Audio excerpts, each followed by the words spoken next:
All right, this is going to be the Bob and Cara introduction, our first podcast. We're going to discuss where we came from and how we met and such as that. And Cara, go ahead and say something where they'll recognize your voice. This is Cara. Hi, everybody. Okay, well, what we've done is I got this podcasting stuff brainstorming. Wanted to do a podcast, and it just taken me about a year and a half to figure out how to get it all set up. But anyway, I want to look at us now. Yeah, well, we're going to do kind of a background first on how we met. I'll give a little rundown on me. I was in a previous marriage and went through a divorce. I was divorced for I think almost 4 years. Used to live in Lindsay, Oklahoma, and moved to Norman, and I lived in an apartment. Quit clicking your pen. by myself, and continued working, and so I was a single mode for a few years. Got to be really good friends with a co-worker, Ron, and a couple of his ex-wife's friends, and they basically asked if I wanted to go on a blind date to meet some gal that was friends with a teacher at Whittier Middle School. So I said, "Oh heck, whatever." And it was going to be on the St. Patrick's Day. What year was that, Cara? 9. In 2009. So what I did is I said, okay, I'll go. I'll meet you. We're gonna go bowling at Oklahoma City at Red Pin Bowling. And I said, okay, I'll just meet you guys up there. And we had some objections. They said, well, why don't you just ride with us? I said, well, I want to escape route in case things turn south. And anyway, I agreed to do it. And Cara, you tell your version of how you was invited and such as that, and tell them what you was doing. Okay, I was working at Whittier as a front desk clerk or front desk secretary, whatever you want to call it. And I had been single for quite some time, and I kind of had a couple more marriages than Bob did. So I was single for, Taylor was 6, so when I got divorced, so many years. And one of the gals, the teacher, Cindy, asked if I'd go on a blind date with a nice guy that they knew. And so Ron and Nessa and Cindy and Mark convinced me that this is something I need to go do. So I hopped in the car with all the girls, and we went up there on St. Patty's Day, and that's when we met. And so I get there first, and we're waiting, and and no Bob. And so finally I'm like, well, screw it. I guess he's not going to show up. So well, hey, now Ron's over in the corner going, Bob, get your ass here. Yeah. Well, I wasn't late. I was supposed to be there, I think, at 2:00. And Bob's never late. And it was about 1:50, 1:55, something like that. And Nessa called me on the telephone and said, Bob, where you at? And I said, I changed my mind, not coming. She went to cussing me, said, you there? I said, I'm in the parking lot. I'll be there in a minute. And about a minute later, Ron calls and says, where you at? I said, I'm in the parking lot. He says, hurry, she's pretty. I said, okay, I'll be there in a minute. And anyway, we get in there and get our stuff, make our introductions and such as that, and to say the least, I was really impressed. And Thanks, son. She's nice looking. She's fit, and she was upbeat and all that. I said, man, she's pretty nice. And we went ahead and like I say, it's St. Patrick's Day. We was drinking green beer and having a good time. And actually, we bowled pretty good. We had nice conversations and such as that. We had fun. We really had a lot of fun, and we're kind of wrapping things up, and we could get ready to go. And I said, now, Cara, I drove my car by myself just in case things didn't work out. I was going to bail out, and I said, "Man, you're really nice. I'd really, if you want to ride with me from city to Norman, I'll take you home and everything." She kind of looked at me and said, "Yeah, that'd be fine." And I thought, "Oh, hell yeah." So It's one of the what the hell moments. then Let's do it. Yeah, so we get in the car and had a good conversation, and I said, "Cara, we're in Norman." I said, "You want to go to the library?" She kind of gave me a look like, "What the hell? I freaking don't want to go to the library." I said, "No, it's a kind of a restaurant bar, and it's a little facility close to the OU campus, and it's got outdoor seating and such as that." And It really surprised him because I'd lived in Norman a very long time at this point, but I didn't get out much because I was a single mom. And so I worked 3 jobs. And so when he said that, I was like, dang, I thought this was going pretty good. And he's going to take me to the library.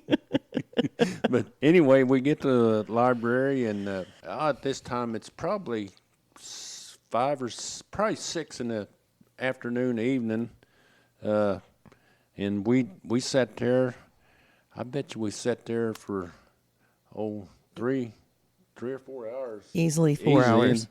And just had a great conversation talking about, our lives when, before each other, and kind of gave each other a good background on what we've done, where we'd been, where we're looking going forward. And to me, it was a great conversation, and we finally got ready to leave. And Cara, give your spiel on what my car was back at the Castells, and so he had to drive me back out east of town to pick my car up. And so we hung out a little bit and had a little smoochy face action there for a while, and hopped back in our cars and headed back to Norman. And so, but anyway, when we left there and finally got each other home, and from that point on, we did make one promise that night: we would never ever drink green beer again. Oh. It was disgusting. Yeah, it was bad. But anyway, it was from that point on. Once we met each other, we've been together ever since, and I think what we on 15 years plus. Yep. And we dated, or went together for three years. Mm-hmm. Anyway, after about a year and a half, or was that right? Yeah. I asked her if she wanted to go to a little place east of town on Highway 9. What was the name? Whispering Pines. Whispering Pines was the name of it, and it's a pretty nice place. Went for a dinner, and I'd already made my mind up, but okay, I'm going to pop the question to her. It's been a year and a half, whatever it was, and so we have a nice dinner, and I popped the question to her, and she said, "Yeah, but I want, her daughter was she was 15. She'd just turned 15 when we met, and so we'd been just the two of us since she was 6. Yeah, so she would have been a sophomore or something, or junior. A junior when I popped the question, and she says, "Well, yeah, I'll marry you, but I want to wait till after my daughter's graduated high school." I said, "Okay, I'm not going anywhere, and that'll be fine." And we several days later, we went shopping and found her a ring she liked, and got it. And I said, I'm good to getting Taylor graduated, and then she can move forward. She can move forward and get out of high school, and Cara, that'd be fine. And that's pretty much what happened. And my mom was still alive at the time, and I took Cara down to Lindsay to meet her. And my mom's a pretty small, frail lady, and she is getting on up in age, and but she still had all her faculties about her. And one of the feistiest women I've ever met in my life. She was awesome. I love that woman. And anyway, we had a nice visit, and we stayed there an hour or so, and I took Cara home. And the next day, I went back down and talked to Mom, and I said, "Mom, what do you think about Cara?" She said, "All right, son, she's the one, and don't F it up." I said, That's what I'm talking about.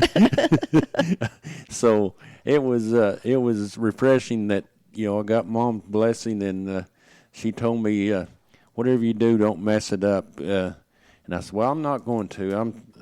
She's the one, and I think I'm gonna be happy with her." And in my single mode, when I was 2, 3, 4 years nearly into the single mode, I laid in bed one day and just asked God if He would bless me with someone in my life that I can go forward with. I was needing companionship. I was needing a friend. I was needing a soulmate. I was needing all that, and He answered my prayers. And Cara's been we're kind of the yin and yang. I was pretty high strung and kind of short temper, and she was the butterfly, and she mellowed me out a bunch, but she could still have a fire in her eyes and line me out when she needs to. You also gave me a backbone, so I was pretty much a pushover. She You let me know that I didn't have to be. So. Yeah, she well, we'll have to bleep some of this shit out. but I think in some of our conversations we would have what's on one of the deals. I asked her what's on her bucket list. I don't have one.